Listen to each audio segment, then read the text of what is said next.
warahmatullahi wabarakatuh. Jadi untuk video kita yang kedua ini khususnya untuk channel Otomotion ya. Kita itu di channel otomotif. Jadi semua pembahasan itu tentang semua yang berkaitan dengan otomotif. Nah, yang pertama itu pembahasannya tentang fungsi dan juga macam-macam untuk karburator. Jadi karburator itu ada beberapa jenis yang sering digunakan untuk sepeda motor. Itu kurang lebih ada 2 jenis ya, yang umum sekarang banyak digunakan, kecuali yang dulu itu masih, contohnya untuk Vespa itu masih karburator yang jenis arusnya itu arus turun. Nah, tapi yang terakhir sekarang itu untuk jenis karburator yang karbonya itu jenis vakum. Nah, kenapa saya bahas tuh di karburator dulu? Karena gini, untuk karburator itu komponen yang paling simpel, tapi banyak orang-orang yang belum paham atau hanya tahu nama tanpa tahu bentuk dan juga fungsi. Nah, jadi sekarang pertamanya kita bahas dulu untuk jenis karburator yang vakum. Karena untuk karburator ada 2 jenis. Nanti kita bahas karburator yang non vakum. Kita bahas yang vakum dulu. Untuk karbo vakum ini atau fungsi daripada karburator itu untuk kendaraan, untuk fungsinya itu untuk mencampurkan bahan bakar dan udara menjadi campuran yang homogen. Nah, dalam artian campuran udara dan bahan bakar yang homogen itu seimbang antara bahan bakar dengan udara. Nah, kayak gitu. Jadi ada perbandingannya di mana campurannya itu akan pas. Misal contohnya perbandingannya itu 1 berbanding dengan 10. Nah, kayak gitu. Jadi 1 di bahan bakar dan 10 di udara. Ya, udara. Jadi perbandingannya kurang lebih 1 berbanding 10 supaya campurannya menjadi pas atau sejenis gitu. Tujuannya untuk apa? Nah, tujuan campurannya yang homogen itu supaya pembakaran yang terjadi di ruang bakar itu nantinya akan lebih sempurna atau lebih bagus gitu ya. Jadi tidak ada bahan bakar yang terbuang ataupun motor terlalu boros dan juga motornya itu terlalu irit ya atau miskin bahan bakar. Nah, kayak itu mungkin untuk fungsi dari karburator ya. Nah, sekarang kita lihat komponen apa saja yang ada pada karburator jenis vakum. Nanti kita bongkar lalu kita bahas nama dan juga fungsinya ya.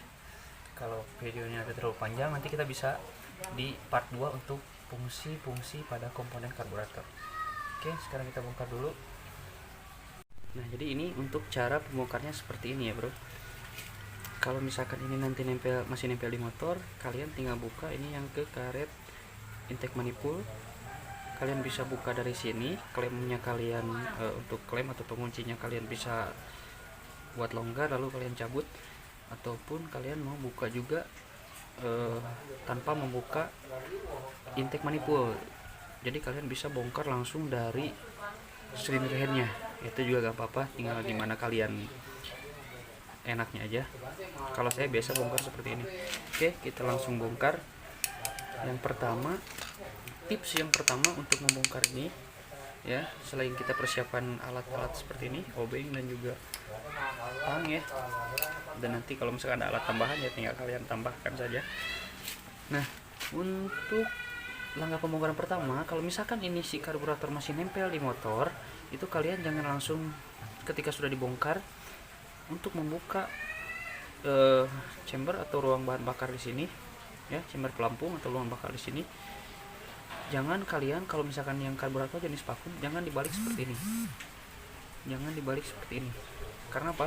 Karena ditakutkan nanti bensin atau bahan bakar yang masih ada dalam pelampung di sini itu nantinya akan masuk ke ruang vakum dan akan membasahi atau membuat si vakum ini nantinya bisa lebih ngembang. Dalam artian kalau karet terkena bensin kan itu juga lebih kurang baik juga ya, nanti bisa ngembang si vakumnya. Jadi caranya, tipsnya adalah tinggal kalian buka dulu di sini. Nah, ini baul untuk pembuangan bensin. Oke, jadi setelah kalian copot ini karburator, terus kalian membuka karet vakum ya, membuka karet vakum ataupun membuka chamber ini ya, membuka yang chamber ini dua baut, karena ini untuk karburator Bison ya, karburator Bison, tapi sama pakai vakum juga, Mio juga sama ya. Nah, kalau membuka dua baut ini atau membuka ruang chamber ini, tadi saya katakan bahwa hati-hati kalau misalkan di sini masih terdapat bahan bakar, artinya kita harus buang dulu. Nah, buang dari sini, kita buang, buka, biarkan bensinnya keluar atau bahan bakarnya keluar. Oke, itu kalau sudah baru kita bisa buka ya. Kalaupun kalian misalkan, saya bisa buka seperti ini, misalkan langsung buka, ya itu nggak jadi masalah. Tapi kalau misalkan ininya kencang, itu susah kalau posisinya seperti ini, maka kita harus balik seperti ini. Oke, jadi kita langsung bongkar aja. Nah, pertama-tama kita buka, tutup bagian atas untuk karet vakumnya ya. Nah, kalau bisa lebih bagus kalian buka dulu, tutup ini, kalau misalkan kita cari aman supaya karetnya itu enggak kena bensin. Oke, kita lihat ini apa aja di dalam karburator jenis vakum. Terus kita buka lagi bagian yang bawah.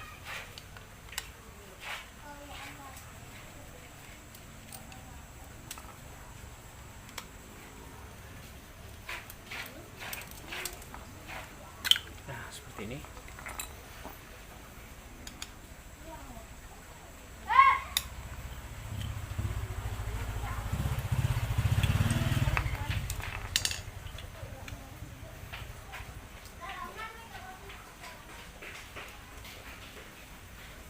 Kita buka lagi yang ini.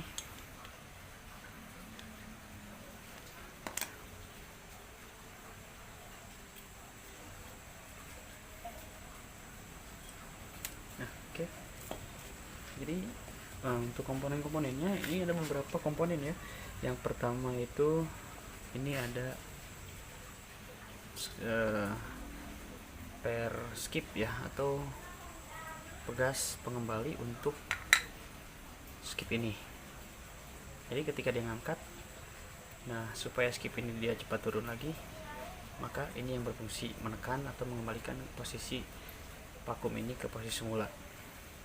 Dan ini yang disebut dengan karet vakum, bro. Nah, ini karet vakumnya, ini karet vakum, ini piston skip, dan ini juga jarum skip. Terus yang ini ruang pelampung atau disebut juga sebagai tempat bahan bakar yang ada di karburator ya, plot chamber. Nah, bahasa tekniknya ini plot chamber atau ruang pelampung. Di sini juga bahan bakar, di sini di karburator bahan bakar di sini. Oke, ini plot chamber atau ruang bahan bakar di karburator. Dan ini yang disebut dengan pelampung atau bahasa lainnya itu plot chamber. Terus yang ini, nah ini komponen ini namanya main jet ya. Ini main jet, ini main jetnya. Terus ada juga ini bagian kecil ya. Nah, ini yang disebut dengan needle valve atau jarum pelampung. Oke, lanjut. Nah, di bagian sini ini sulit saya buka, ini udah macet jadi susah dibuka ya. Ini bisa dilihat, nah kayak gini.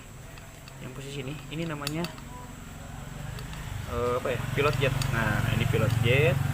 Terus yang tadi posisinya di sini, atau yang ini namanya main jet, ini main jet, ini pilot jet. Oke, sampai sini paham ya. Terus juga ada kalau bengkel bilang sih ini koin karbu ya. Nah, ini koin karburator atau katup kupu-kupu. Nah, ada juga yang bilang seperti itu, ada yang bilang katup kupu-kupu, ada yang bilang koin karbu, atau juga kalau bahasa tekniknya ini needle ya, ini needle gas, ini needle, sorry bukan needle, throttle ya, throttle. Ini throttle gas ya, ini throttle. Ini kalau di karbu vakum seperti ini, pakai throttle gas.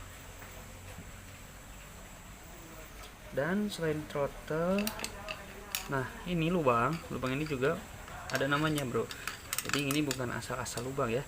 Lubang ini disebut dengan lubang venturi atau lubang tempat masuknya udara dari luar ketika si karbu ini bekerja. Oke, itu mungkin untuk karburator. Oh ini ada juga ya kalau untuk karbu Bison, ini ada namanya TPS atau throttle position sensor. Cuman ini kalau di karburator ini gak begitu ngaruh ya, karena sistemnya bukan injeksi. Kalaupun kita cabut ya kurang lebih tidak ada efek ya, tidak ada efek yang gimana gitu. Jadi ini hanya untuk mengetahui posisi pembukaan throttle. Nah ini yang disebut dengan throttle tadi. Jadi ketika dia membuka, ini akan dibaca oleh TPS ini, yang nantinya ini masuknya ke CDI kalau nggak salah. Oke, terus juga ada yang namanya, kalau bahasa bengkel bilang setelan angin. Nah ini setelan anginnya di sebelah sini. Ini setelan angin, dan ini untuk setelan stasioner atau lamsam. Atau untuk bahasa tekniknya ini setelan idle ya, idle. Ini untuk air screw, ini untuk idle screw. Dan yang sebelah sini, nah ini yang kosong, ini untuk katup cuk ya, katup cuk. Jadi kalau misalkan posisi kalian motornya dingin susah hidup, biasanya kita cuk. Nah di sini posisinya untuk karbu vakum. Oke bro, mungkin itu saja untuk video kita hari ini. Kita lihat next videonya. Untuk next video kita bahas komponen dan fungsinya. Nah kurang lebih mungkin seperti itu. Bila nanti ada request ataupun misalkan pertanyaan, silahkan di kolom komentar. Nanti insya Allah saya jawab ya. Semoga videonya bermanfaat. Kalau misalkan ada yang kurang dimengerti, silahkan diputar-putar ulang aja, atau kalian bisa tulis di komentar. Oke, terima kasih. Jangan lupa di like ya, di komen juga, dan pastinya di subscribe. Oke, terima kasih. Assalamualaikum warahmatullahi wabarakatuh.